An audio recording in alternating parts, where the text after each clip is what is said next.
Now I'm going to demonstrate some of the features of on the lateral wall of the nasal cavity. This is the superior surface forming the roof of the nose, the ethmoidal bone. And here we see the hard palate. And what we are looking here is this is the anterior part. There is the external nasal aperture, and this is the nasopharynx. So this is the boundary of the lateral wall of the nasal cavity. We see the three shelf-like projections, and these are known as conchae. So there is a superior concha, middle concha or concha, and inferior concha or concha. And underneath, below, just inferior to every conchae, there is a space which is called as meatus. This area here is known as sphenoid recess. And let's look at some of the sinuses, because these sinuses are going to open in the nasal cavity. Here we can see the little bit area of the frontal sinus. This is the position around all along. There is anterior ethmoidal, middle ethmoidal, and the posterior ethmoidal. These are lying on this superior to the nose on each side. And in the back here is the sphenoid sinus. The maxillary sinus is we cannot see in this view, but looking at the opening of these some sinus, we have to look into the. I'm going to lift up the middle concha and see some of the feature here. What I see here is a big bulge here, and that is formed by the ethmoidal bone, and it's called as bulla ethmoidalis. And really the middle ethmoidal sinus lies within the bulla. Inferior to the bulla, there is a groove here, and this groove is called as hiatus semilunaris. And my probe is sort of going from the anterior aspect to all the way to posterior aspect of the hiatus semilunaris. Now let's start. What are where all these sinuses are going to come and open? We start with the frontal sinus, and the frontal sinus, it comes down and opens into this. I've got this wire, and if I take this wire above, this really goes inside the frontal sinus. So anterior part of the hiatus semilunaris, that's where the opening of the frontal sinus is. So you can see the black wire is represent the area where the frontal sinus, which is this sinus into the frontal bone, is going to drain. The another sinus which drains around this area here is the anterior ethmoidal, which is sort of lying somewhere here, and they come down and straightway opens on the anterior part of the hiatus semilunaris. Now the bulla, on the bulla there is the opening of the middle. So the middle ethmoidal sinus are lying around this area. They come and open over the bulla, and they are also lying inside the bulla. So they just open straight into the bulla. Now when we come onto the posterior ethmoidal sinus, now right now my probe is into the maxillary sinus. So the maxillary sinus opens on the posterior aspect of this hiatus semilunaris. Now let's look into the posterior ethmoidal sinus. So posterior will be probably this part and maybe this opening here. They come and straightway open into the superior meatus. And in this recess here, that's where the opening of the ethmoidal sinus. So ethmoidal sinus goes straight into the sphenoethmoidal recess here and open in this area here. Now the last thing is which opens into this cavity is the nasolacrimal duct. And nasolacrimal duct, again I'm going to take this wire and go into the anterior part of the inferior meatus, and that is the area where the nasolacrimal duct will be coming and opening in this area. And that's why we many times when during the lacrimation the tears fall from the eye, but also when there is excessive formation and they are picked up on the medial canthus of the eye by the medial and lateral caniculi, which open into the lacrimal sac, and the lacrimal sac then comes on to the inferior meatus. So this is the some of the anatomy of the nasal cavity. Let's look into, while we are in here, I would like to show you two important muscles, which are more or less the muscles of the palate. And these muscles, this muscle which you can see here, this is the soft palate, this is the hard palate, and attaching to the where the soft palate is meeting the hard palate, this is your levator valli palatini. And levator valli palatini, you can see, contracts and raises the elevates the palate, and this muscle is supplied by the mandibular nerve. That is a part of the trigeminal nerve. And then there we on the anterior part here we see this muscle, which is your tensor valli palatini. So this is the tensor valli palatini and the levator valli palatini. Both are supplied by the mandibular nerve. And this is tensor valli palatini. It sort of comes and hooks around the humulus of the medial pterygoid plate and comes and attaches on each side on the mid part of the soft palate and tenses the palate. Now we come into the mouth and tongue, and there are three muscles which are extrinsic muscles of the tongue. And to see these muscles, just let's orientate ourselves. So there is the anterior part of the chin here. This is the part of the mandible, and there is the lower lip. Forming the floor of the mouth, this muscle is the mylohyoid muscle, and that comes from the mylohyoid line and attaches on the other side and forms the floor of the mental triangle.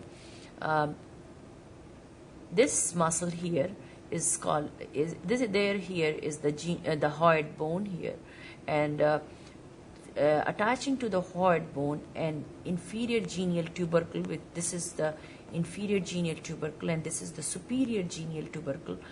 This is geniohyoid muscle. Now this is superior genial tubercle. From superior genial tubercle, there's the fan-shaped muscle, which is sort of, you can see this is the anterior part of this, and this is the most inferior part of this. This muscle, which is sort of really, you can see radiating from this genial tubercle and going into the substance of the tongue, this is the main muscle which forms the bulk of the tongue, and this is your genioglossus. So coming from the genial tubercle to going into the glossus is the tongue, and that is the genioglossus muscle. When the muscle contracts, you can see some of the fibers, these fibers are going to depress the tongue, but the main function of this tongue is protruding the tongue. So these fibers will sort of pull the tongue outside the mouth, which is the protrusion of the tongue. And this muscle is supplied by the, as a matter of fact, all the three muscles of the tongue are supplied by the hypoglossal nerve, which is the motor nerve for the tongue muscle. There are some intrinsic muscles here, the vertical and the circular and the longitudinal, but it's very difficult to see.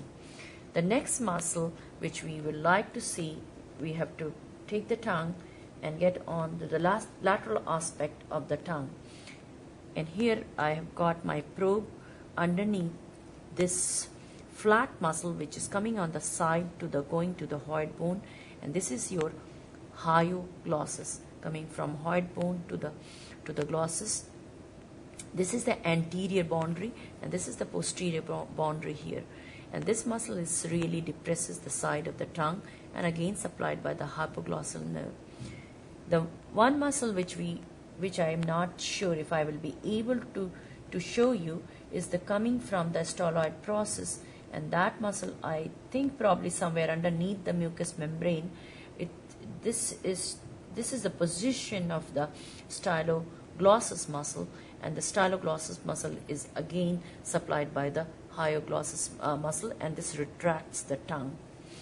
Now the one muscle which is really coming down from the, and again it's very difficult to see this, the palatoglossus, and the palatoglossus is coming from it's more or less a muscle of the palate rather than tongue, and that's why it has got a different nerve supply, and it's supplied by the 10th cranial nerve, and that is 11 via 10, and that is probably, this is the position forming the first, the arch is the palatoglossus, and that's the position of the palatoglossus, but I don't think I see very, very nicely in this, at least in this prosection, and it's hard to see the palatoglossus muscle, but you are able to see the genioglossus, the hyoglossus. These are two very distinct muscles and can be seen. Now let's see some of the structures which are found in the submandibular space. So this is the mucous membrane has been removed, and we are into the submandibular space. Now here we can see this glandular part of looking structure. This is the deep part of the submandibular gland, and the superficial part we have already seen into the submandibular triangle. Coming from the infra temporal fossa, this is your lingual nerve coming down, crossing underneath the submandibular duct and coming towards the tongue, and this at this point it containing the, probably at this point it's containing the general sensory fiber, taste fibers, and postganglionic parasympathetic fibers. We cannot see any ganglion in here, but somewhere around the deep part, that's where the submandibular ganglion lies, and there the preganglionic fibers, which are parasympathetic fibers, come down and synapse in there, and the postganglionic fibers then will be going to the submandibular gland, sublingual gland, and some of the minor glands into the tongue. This is probably, this is, I think there is more here. This is the, I feel this is the deep part of the submandibular gland, much more distinct here. Maybe this is the part of the sublingual gland here, but this really seems like, and you can see coming from there, so ignore my first remark. I think this is the deep part of the submandibular gland, and coming from the deep part you see the submandibular duct, which coming down into the underneath the frenulum, and it will be opening on the side of the frenulum. This is the submandibular sublingual gland, and this has got its own ducts which open directly underneath the mucous membrane. So that is the demonstration of the mouth and tongue. So you have seen the extrinsic muscles and then some of the intrinsic muscles, but intrinsic muscles are difficult to see, and the hypoglossal nerve, which is not much seen in this prosection, but that is you can see into the submandibular triangle. I think now I'm going to demonstrate the pharynx and the larynx. So we are looking at the larynx. This is the posterior view of the larynx, and probably this is the laryngopharynx. Pharynx, the posterior wall is open. Here is the tip of epiglottis, and if I open this, there is this cartilage is the,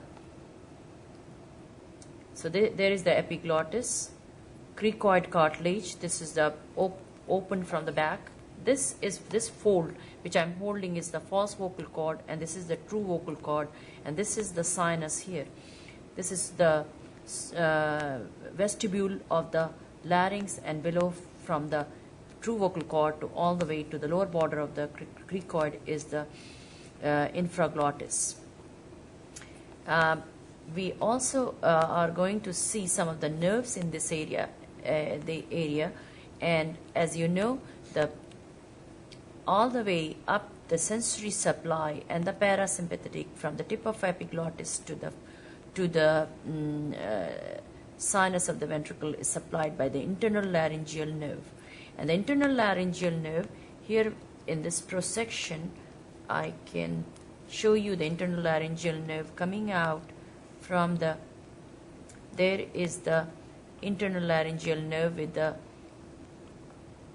this is the internal laryngeal nerve, and this is the artery which pierces